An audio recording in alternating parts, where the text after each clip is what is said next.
Indonesia, salam Nusantara dari Sabang sampai Merauke, dari Miangas sampai Pulau Rote. Mantaplah iman kita, mantaplah kasih kita, mantaplah pengharapan kita.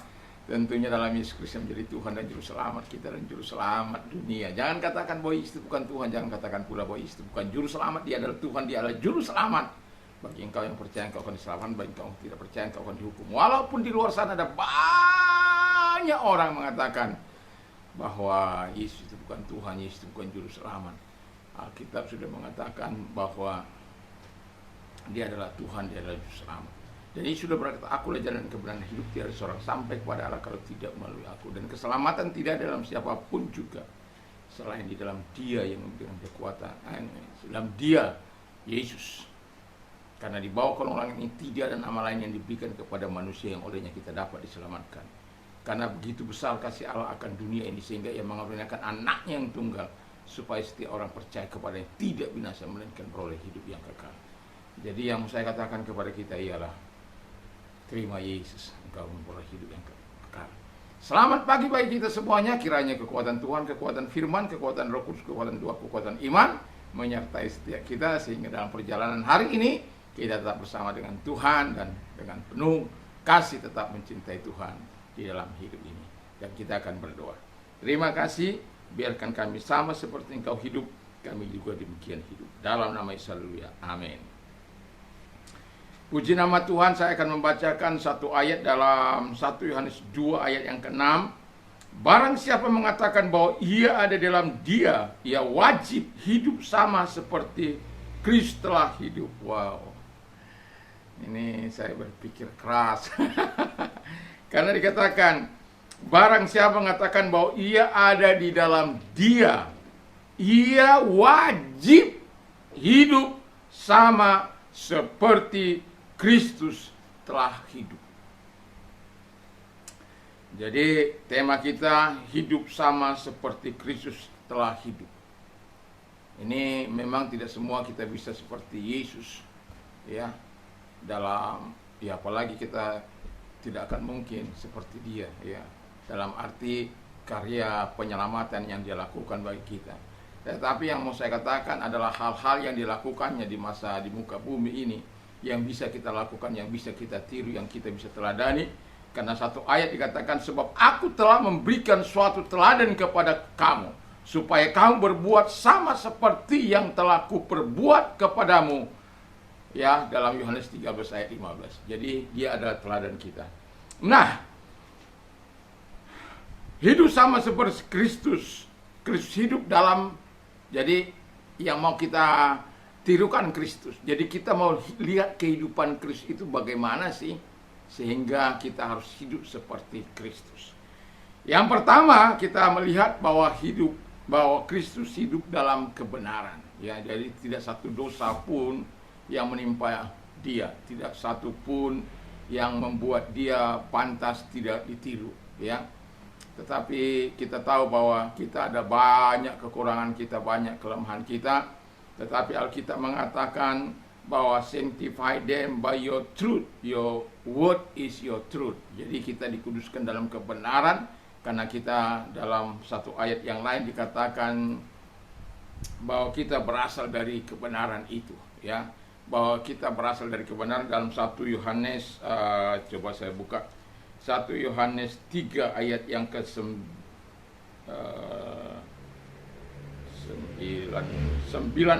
ya. Kita berasal dari kebenaran. Jadi dalam yang mau saya katakan kepada kita adalah hidup dalam kebenaran itu bukanlah sesuatu yang mudah, ya.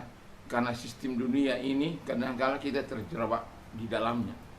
Kita kadang-kala sistem dunia ini kong kali kongnya sangat tinggi, sangat kuat. Dan kalau kita tidak kompromi, katanya terlalu sok suci dan lain sebagainya. Tapi saya mau katakan kepada kita, kita harus berani mengatakan ya di atas ya, tidak di atas tidak. Kebenaran itu memang kalau dikatakan terus terang, itu akan menyakitkan hati. Seperti Paulus, apakah karena aku mengatakan kebenaran maka aku menjadi musuhmu? Ya, kadang-kala orang tidak suka dengan hidup dalam kebenaran, karena kebenaran itu adalah sesuatu sifat Allah. Kebenaran benar, dan kita tahu kebenaran itu adalah milik Allah. Kita tahu bagaimana orang-orang yang hidup benar pada masa zaman gereja mula-mula, mereka dipersekusi.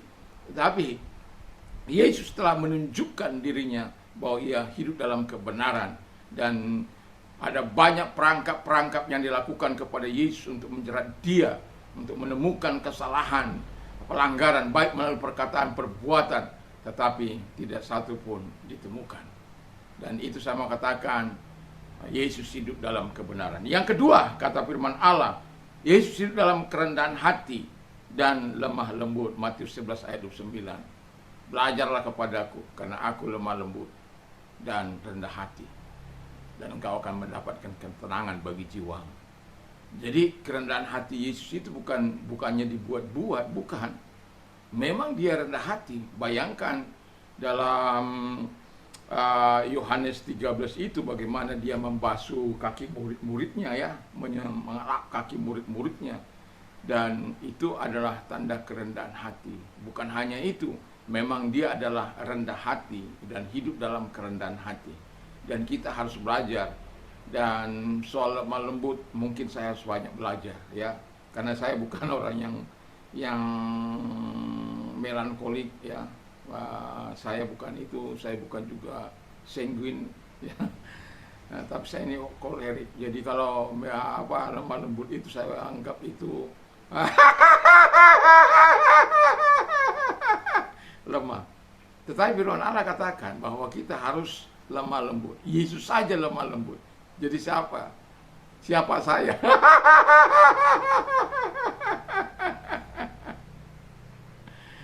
Tetapi saya harus banyak belajar, ya, untuk hal ini kepada Yesus Kristus.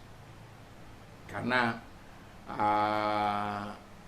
saya dengan istri saja, ya, itu saya sudah bukannya orang yang paling sok romantis. Tapi cinta saya tidak akan ada mengalahkan kepada istri saya. Itu tidak bisa ditawar-tawar itu. Tapi saya bukan orang yang, saya jujur saja, saya bukan orang yang lemah lembut. Saya berkata iya di atas iya, tidak di atas tidak. Saya tidak kurang bisa berkata lemah lembut. Ya. Karena saya sudah coba, ini bukan soal berkata lemah lembut, ya, bukan bersikap lemah lembut. Berkata saja lemah lembut, itu udah saya tidak menemukan diri saya lagi. Karena pada waktu saya melayani di Jawa, orang berkata suaramu terlalu keras gitu kan. Jadi saya bercoba sederek ingkang kinasi wonten ing patunggalan pun Gusti. Baik dalam menika kita dikak mana kita supados Gusti memberkahi.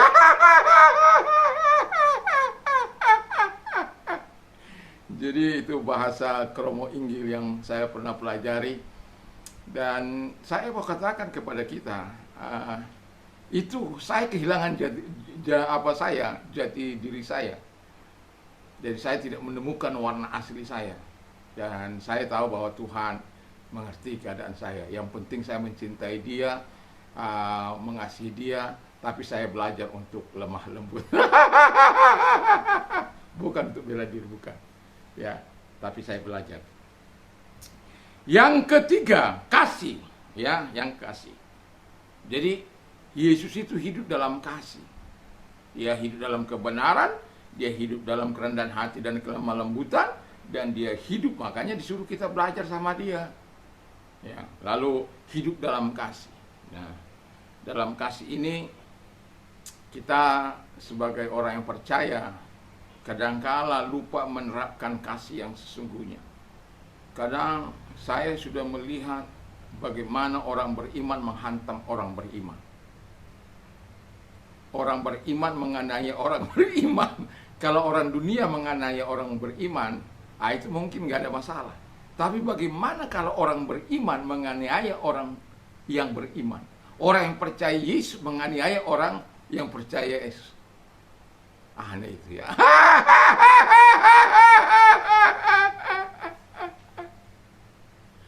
Hujatan, cacian, makian.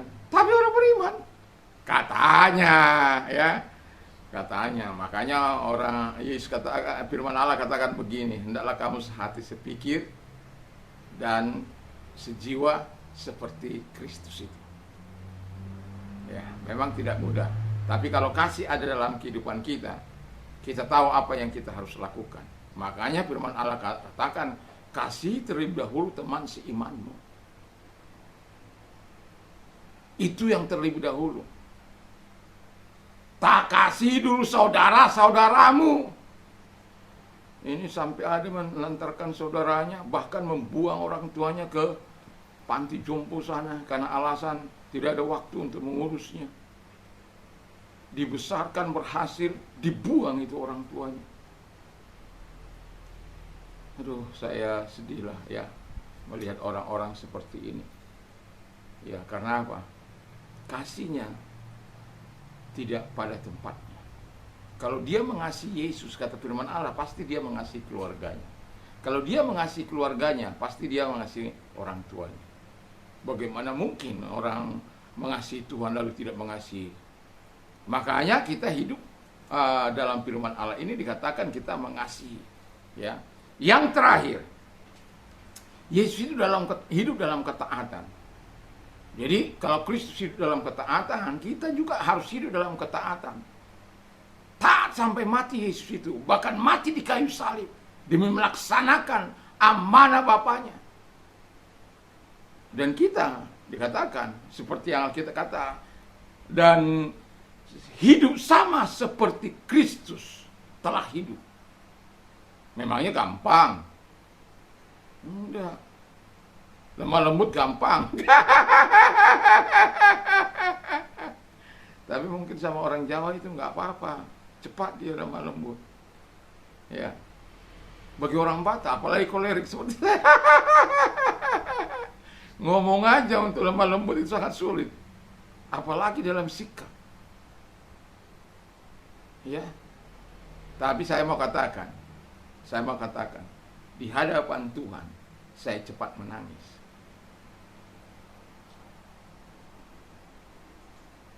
Di hadapan Tuhan saya cepat menangis. Makanya sering saya katakan, kapan terakhir kali Anda menangis di hadapan Tuhan? Kalau saya sering menangis di hadapan Tuhan. Betul, saya tidak menambah mengurangi. Kadang-kala di tempat orang banyak saja ketika saya berdoa bisa mencucurkan air mata. Kalau sudah saya berteriak kepada Tuhan, melihat keberadaan saya, melihat jiwa-jiwa yang hidup dalam pemberontakan, hidup dalam dosa, dan kita harus doakan itu supaya apa? Keselamatan dari Tuhan datang. Ketaatan daripada Tuhan itu datang di hati setiap manusia, termasuk di hati saya. Dan itu sebabnya di pagi-pagi saya datang kepada Tuhan. Tuhan, intervensi hati saya. Bertahta di situ, memimpin dari situ.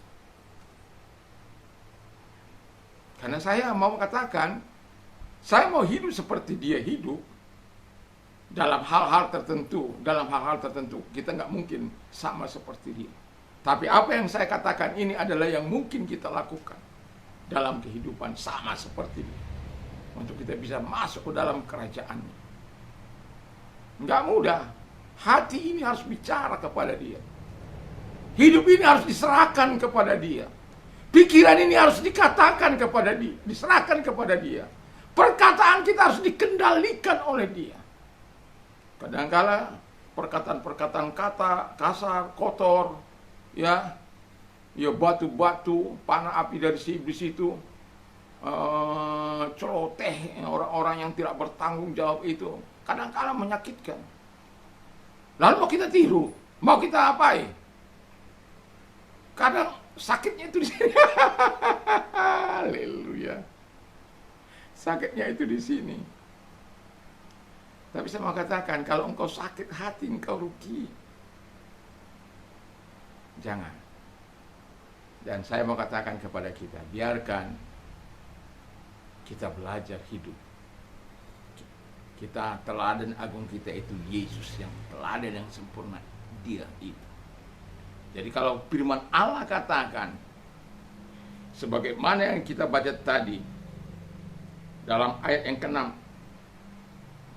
ia wajib hidup sama seperti Kristus telah hidup. Saya wajib, kita semua wajib sama seperti Kristus telah hidup, dalam kebenaran, dalam ketaatan, dalam kerendahan hati dan kelemah lembutan, dan dalam apalagi dalam kasih.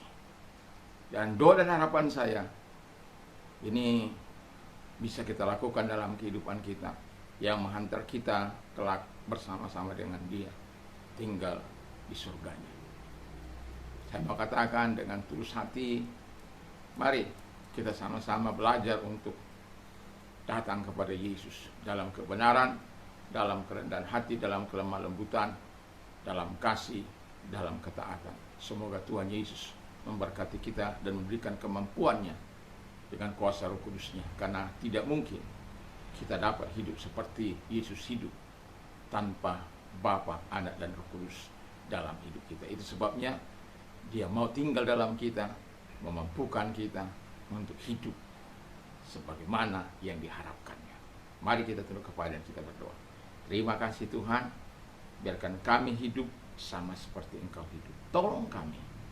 Dalam nama Yesus, kalau Engkau sakit, saya mau katakan, percaya bahwa ketika Engkau didoakan, kita berdoa bersama-sama, percaya bahwa Yesus mampu menjamah Engkau, karena Yesus tidak mengenal jarak, ruang maupun waktu. Saat Engkau beriman, saat doa disampaikan, Tuhan mampu menjamah Engkau dan menyembuhkan Engkau saat ini juga. Kalau Engkau percaya, angkat tanganmu, satu kepada Allah dan yang satu arahkan ke tempat yang sakit. Mari kita berdoa. Terima kasih Bapa di surga, Engkau melihat tangan-tangan yang diangkat kepadamu, memohon pertolonganmu, dan yang satu ditaruhkan di tempat yang sakit dalam nama Yesus. Kami memerintahkan segala sakit penyakit mereka dan Engkau menumpangkan tangan atas mereka.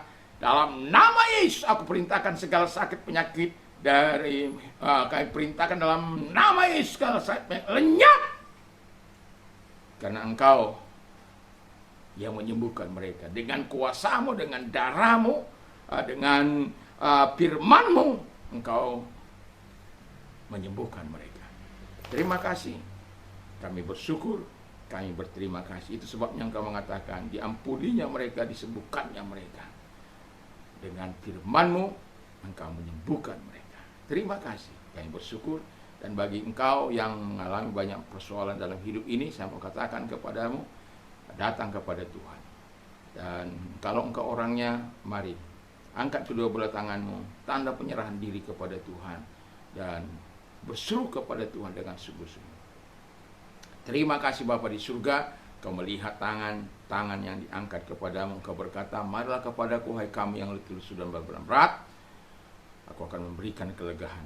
Mereka datang kepadamu dan Engkau menggenggam tangan mereka, supaya mereka tidak tergelincir dan mereka tetap tinggal dalam firman-Mu. Apabila Engkau belum menjawab mereka, Engkau menyertai mereka dalam kesesakan mereka, sampai pada akhirnya Engkau menolong mereka, sehingga mereka berkata, terpujilah Tuhan yang sudah menolong kami, mengeluarkan kami dari segala kesulitan dan penderitaan kami. Terima kasih, kami bersyukur dalam nama Yesus. Haleluya. Amin. Selamat pagi, selamat kita beraktivitas tentunya bersama dengan Yesus. Mantap, mantap.